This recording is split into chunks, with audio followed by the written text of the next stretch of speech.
The target vocabulary for this section are the adjectives ambiguous, hideous, aesthetic, myriad, and concise.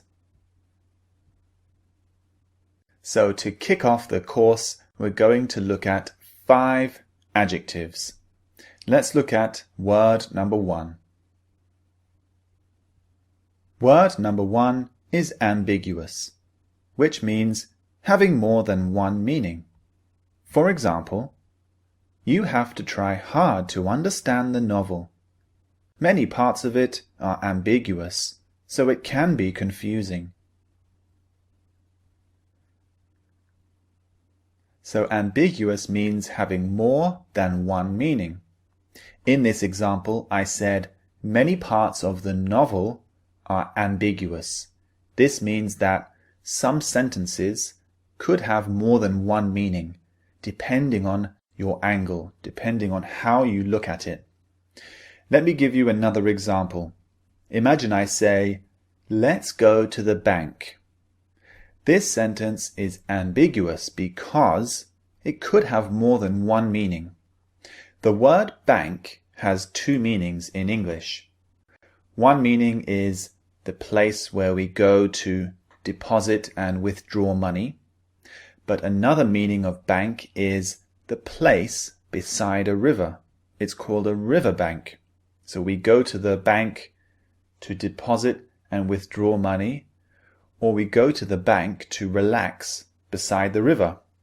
So the sentence, let's go to the bank, is ambiguous because it has more than one possible meaning. Now let's look at word number 2. Word number 2 is hideous, which means very ugly or bad. For example, look at that hideous new building. What architect designed that? In this example, the person is looking at a very ugly building, and he's saying, "Oh, what a hideous building. Who designed that ugly building?" So hideous is a very strong adjective. You're saying something is very ugly or very bad. Another example would be, imagine my friend is dressed in a suit, but the suit is orange, his tie is blue, and his shoes are white. Now this is a very strange color combination, blue, orange, and white. So I can say to my friend, "Oh my goodness, that is the most hideous color combination I've ever seen." So hideous means very bad or very ugly. It's quite a strong adjective. Let's look at word 3 now.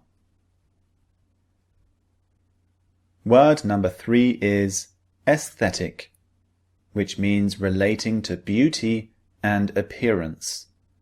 For example, people are attracted to the aesthetic appeal of the car rather than its performance.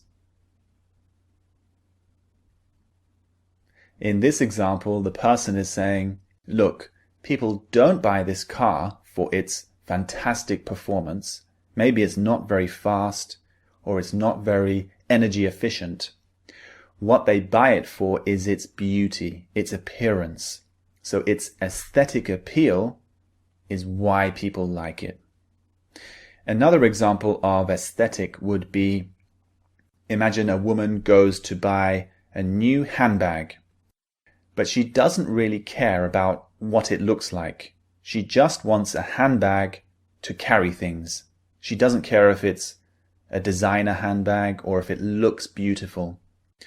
She's going to buy a bag for its practical purpose rather than its aesthetic appeal. So she doesn't care about the beauty of it. She only cares about the practicality of it, that it can carry things. She doesn't care what it looks like. So she doesn't care about the aesthetics of the bag. Now let's look at word number 4. Word number 4 is myriad, which means very many. For example, You'll enjoy the myriad museums, monuments, and attractions in the city. In this example, I'm emphasizing that the city has very many museums and many monuments and many attractions. So myriad means very many. You're emphasizing the number. Another example would be, imagine on a clear night, you look up into the sky and you see hundreds of stars. So you can say, wow, look at the myriad stars in the sky. Isn't it beautiful? So myriad, you're emphasizing the large number of something. Now let's look at the last word. Word number 5 is concise, which means giving a lot of information in few words. For example, even though John's presentations are a bit boring, they are concise.